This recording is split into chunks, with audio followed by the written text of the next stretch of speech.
que você faria para sobreviver? Conseguiria chegar aos últimos limites do ser humano, ultrapassando preconceitos e valores morais? Você conhece a história de 16 pessoas que tiveram que comer carne humana para continuar vivendo? Hoje, isso está batendo na minha cabeça. Vamos relembrar essa aventura? Eu sou Bira, o detetive, lembra? Então, para muitas pessoas, sobreviver a um acidente de avião pode ser considerado um verdadeiro milagre. Pena que os sobreviventes do voo 571 não compartilharam da mesma opinião. O acidente foi apenas o começo de outra história de terror, que acabou com a morte de grande parte dos passageiros. Os sobreviventes tiveram de fazer de tudo para conseguir viver o dia de amanhã, sem imaginar o que os aguardavam nesse meio tempo. Ao longo de nossa vida, construímos vários conceitos sobre determinados assuntos, não é? Um deles é comer coisas consideradas uma atrocidade de grandes proporções. No entanto, o que você faria no lugar desses sobreviventes? Sem chance de resgate, sem comida, sem qualquer outra opção. Você faria o mesmo que eles? O que você seria capaz de comer para garantir a sua própria sobrevivência? Em 1972, a Força Aérea do Uruguai ficou encarregada de uma missão. Ela tinha que levar uma equipe de rugby e seus familiares para um jogo em Santiago do Chile. O trajeto era razoavelmente simples. Todos os passageiros saíram de Montevidéu, no Uruguai, por meio do voo 571. O avião, com 5 tripulantes e 40 passageiros, decolou no dia 12 de outubro. Além dos membros da equipe e seus familiares, alguns amigos dos jogadores também foram convidados para irem à competição. Os custos da viagem não eram dos mais baratos. Então, quanto mais gente ajudando, melhor. Tudo corria como previsto durante o período pré-viagem.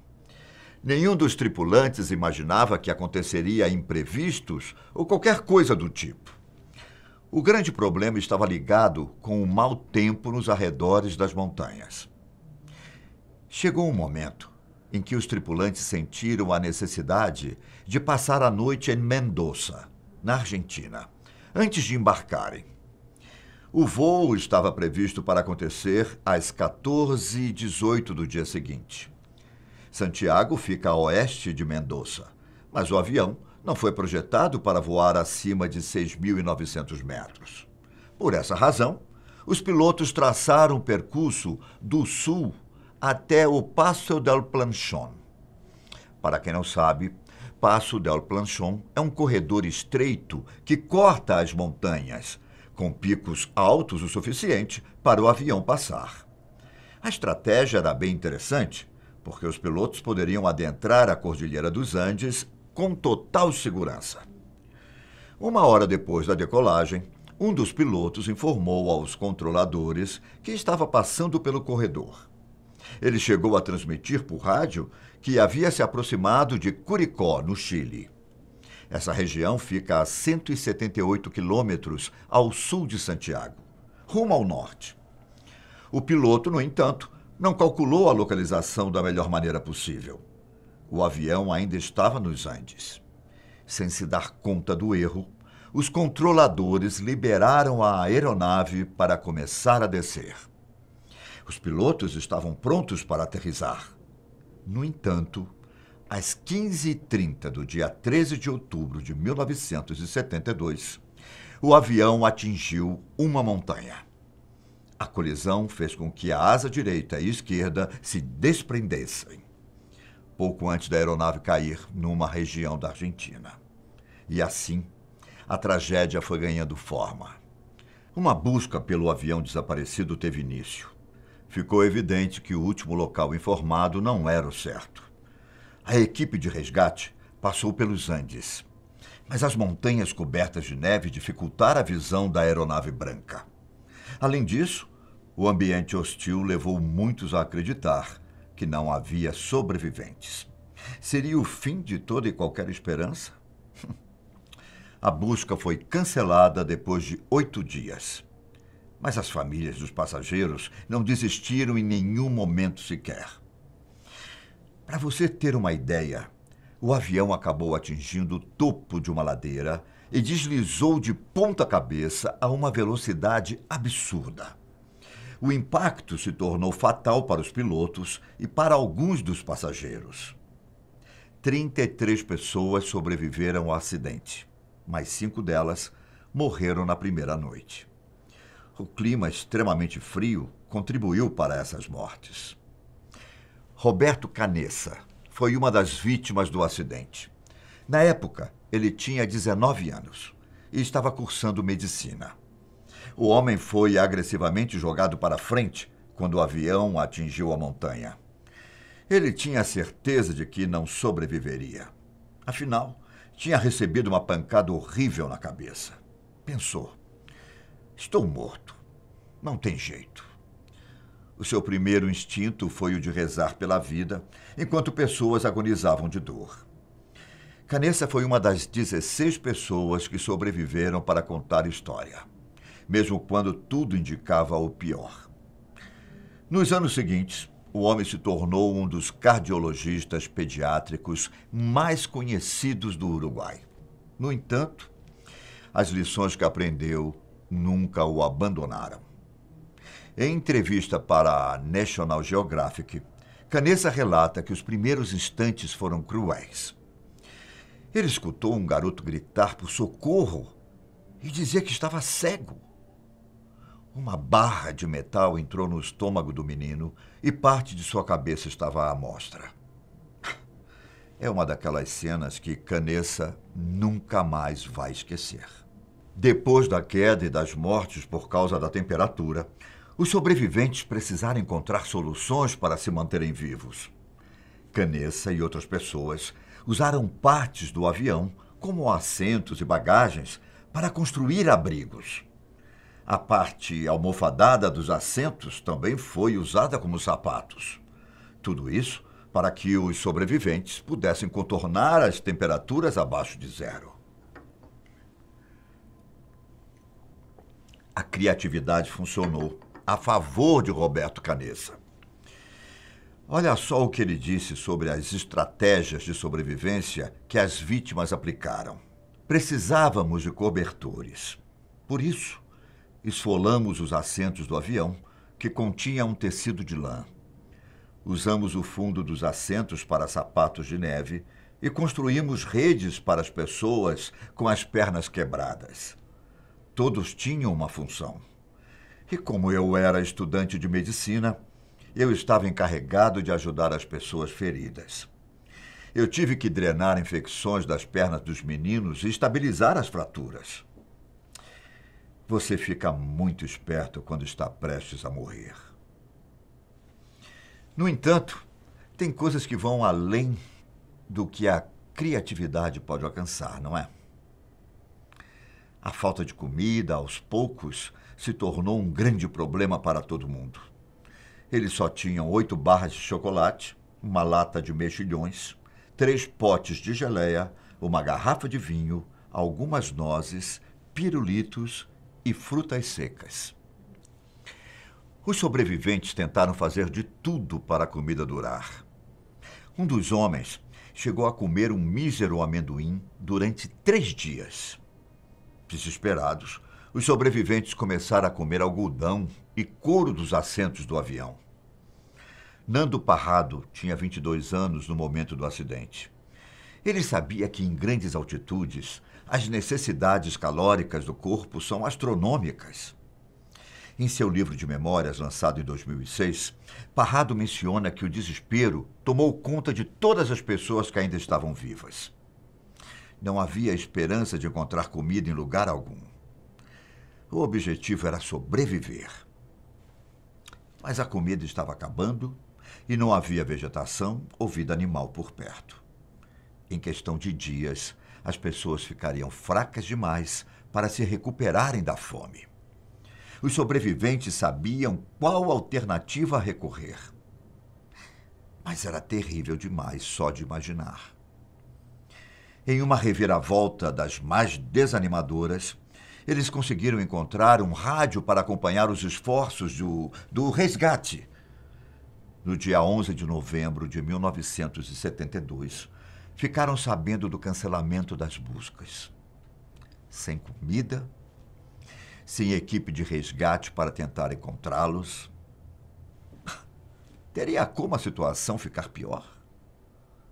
Eles queriam que alguém tomasse a dianteira para encontrar uma solução diferente da que imaginavam. No entanto, Roberto Caneça deu um choque de realidade em todos os sobreviventes e fez o que sentia que precisava fazer. O homem usou um dos corpos dos recém-mortos como alimento. Ele foi forçado a pensar na única possibilidade de sobrevivência. Não só ele, né? Todos os sobreviventes já pensavam na alternativa. Só não queriam colocar em prática. Afinal, aqueles corpos não eram de desconhecidos. Eram parentes, colegas do time de rugby, amigos de escola, o que piorava ainda mais as coisas. Roberto Caneça orou em desespero e pediu orientações de Deus, porque se preocupava com a possibilidade de roubar a alma daquelas pessoas. Com muita relutância, os sobreviventes decidiram se alimentar com os corpos. A vontade de sobreviver falou mais alto. Eles também fizeram um acordo entre si. Se algum deles morresse, poderia ser usado como alimento. É complicado, não é? Só de imaginar nessa possibilidade. Isso é um grande tabu para a sociedade humana como um todo. No entanto, e quando é essa a única opção que sobrou para sobreviver? Você seria capaz de fazer isso? Como Roberto Caneça era estudante de medicina, acabou tomando a dianteira ao longo do processo. Olha o que ele disse sobre essa experiência terrível. Nunca esquecerei a primeira incisão 9 dias após o incidente, disse Caneça em suas memórias. Colocamos as tiras finas de carne congelada de lado em um pedaço de chapa. Cada um de nós finalmente consumiu o quanto pudemos suportar. Cada um de nós tomou sua própria decisão em seu próprio tempo. E uma vez que o fizemos, era irreversível. Foi nosso último adeus à inocência. Os corpos dos pilotos foram os primeiros a serem preparados, porque os sobreviventes não os conheciam pessoalmente. Algumas pessoas levaram um tempo para assimilarem a ideia. Uma mulher com apenas 25 quilos se recusou a comer carne humana. E, infelizmente, acabou morrendo. Pois é. E por incrível que pareça, uma das piores noites dos sobreviventes ainda estava para acontecer. Quando menos esperavam, uma avalanche invadiu a região e acabou matando mais 8 pessoas. Agora me fala, como superar tanto sangue e morte? Os 16 últimos sobreviventes ficaram presos na neve e só conseguiram sair depois de 3 longos dias. De alguma forma, 2 meses depois do acidente, os sobreviventes ainda tinham esperanças. Roberto Caneça e Nando Carrado saíram em busca de ajuda. Eles atravessaram a região oeste em direção ao Chile. Nenhum dos dois tinha mapa ou experiência em escalar montanhas. No entanto, se aventuraram mesmo assim. Alguns dias se passaram e o que eles encontraram? Nem sinal de vida humana. Por isso, foram em direção a um vale. Quem sabe, com a rota diferente, eles não poderiam achar alguma coisa, não é? E acharam. Felizmente. Alguns homens passavam a cavalo do outro lado do rio. Eles avistaram Roberto Canessa e Nando Carrado. No entanto, pela distância, não dava para escutar nada do que os dois sobreviventes gritavam. A solução foi a de jogar um pedaço de papel e caneta no rio. Canessa escreveu sobre tudo o que tinha acontecido e jogou o papel de volta. O recado foi dado. Os últimos 16 sobreviventes foram resgatados por 3 helicópteros chilenos, depois de 72 dias angustiantes. Alguns estavam desnutridos, desidratados e com os ossos quebrados. O sofrimento finalmente havia chegado ao fim, mas as lembranças ainda assombravam Roberto Canessa. Tanto é que ele fez questão de contar o que tinha acontecido com os corpos das outras vítimas. Nem os padres e nem os familiares julgaram a atitude dos sobreviventes. E o Nando Carrado? Virou palestrante motivacional e trabalha com pessoas que sofrem com traumas psicológicos. Roberto Canessa se tornou um grande cardiologista pediátrico. Eu vou usar um texto do Fernando Parrado, um dos sobreviventes, para me despedir. Vivo cada dia como se fosse o mais importante. O futuro ainda não chegou, e ele é uma neblina cinza. O passado está lá atrás. Então, como você vai construir o futuro que sempre sonhou? Fazendo o melhor que você pode fazer hoje. Tchau. Até a próxima.